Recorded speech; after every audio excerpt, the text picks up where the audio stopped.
అర్జున్ రెడ్డి సినిమాలో ఒక రకమైన విజయ్ దేవరకొండని చూశారు. గీతా గోవిందం సినిమాలో ఒక రకమైన విజయ్ దేవరకొండని చూశారు.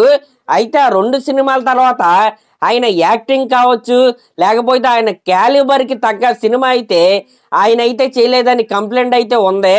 అయితే ఆ కంప్లైంట్స్ అన్నిటికీ సమాధానమే ఈ కింగ్డమ్ సినిమా అంట.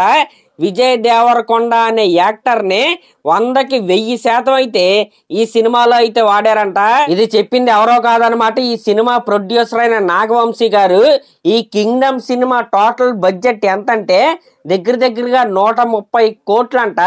విజయ్ దేవరకొండ గారి మార్కెట్ కంటే వీళ్ళైతే ఎక్కువ ఇన్వెస్ట్మెంట్ అయితే చేశారు.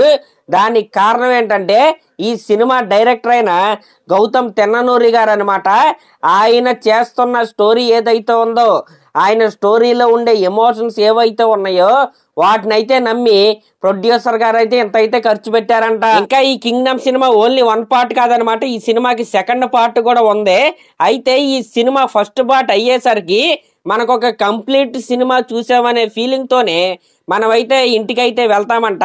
ఏదో వెలితితో తీయాలని సెకండ్ పార్ట్ కోసం ఒక ట్విస్ట్ అయితే పెట్టి బలవంతంగా మన చేత అయితే పార్ట్ 2కి అయితే వీళ్ళైతే పిలవరంట.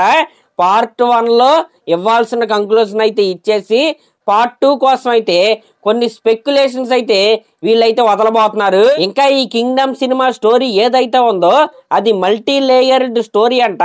ఇంకా ఈ సినిమా స్టార్ట్ అయిన 10 నిమిషాలకే అసలు ఈ సినిమాకి టైటిల్ గా కింగ్డమ్ అని ఎందుకు పెట్టారు అనే ఐడియా అయితే మనకైతే వచ్చేస్తుందంట.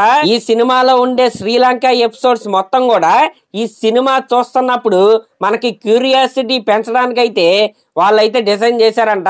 ఇది ఎలా ఉంటదంటే, ఒక సాధారణ పోలీస్ కానిస్టేబుల్ తన బ్రదర్ ని వెతుక్కుంటూ వెళ్ళిన తర్వాత అక్కడ జరిగిన సంఘటనలు ఏంటి అనేది ఈ కింగ్డమ్ సినిమా. ఇంకా ఈ కింగ్డమ్ సినిమాలో హైలైట్ గా ఉండేది బ్రదర్ సెంటిమెంట్ అనమాట. అయితే ఈ సినిమాలో ఒక సీన్ అయితే ఉంటదంట.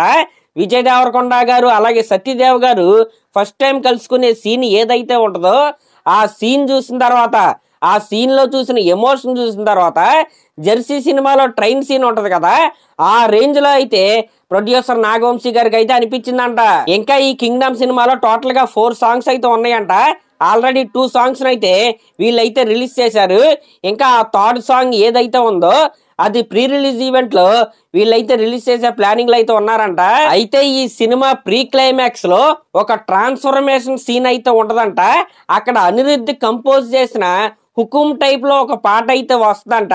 నిజంగా ఆ పాట ఏదైతే ఉందో గూస్ బంప్స్ వచ్చిపోతారంట. మాక్సిమం నాకు తెలిసి చెన్నైలో జరగబోయే హుకుం కాన్సర్ట్ కి అయితే విజయ్ దేవరకొండ గారు అలాగే ఈ కింగ్డమ్ సినిమా టీం అయితే అటెండ్ అవుతారు.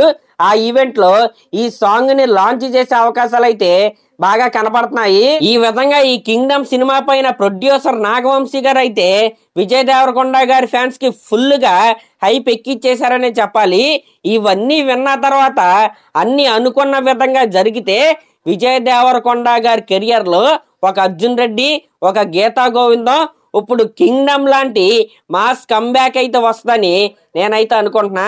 ఓకే, ఇదంతా బానే ఉంది కానీ ట్రైలర్ ఎప్పుడు మాస్టారు అనే క్వశ్చన్ మార్క్ అయితే ప్రతి ఒక్కరిలో అయితే ఉంది. హరిహర వీరమల్లు సినిమా రిలీజ్ అయిన తర్వాత ఈ సినిమాకి సంబంధించిన ట్రైలర్ అప్డేట్ అయితే వస్తుంది. అదనమాట మ్యాటర్. సరే, మరి క్లాస్ లో మన ఛానల్ కనుక ఫస్ట్ టైం చూస్తున్నట్టయితే ఖచ్చితంగా సబ్స్క్రైబ్ చేసుకోండి. అలాగే ఒక కామెంట్ అయితే చేయండి. థ్యాంక్స్.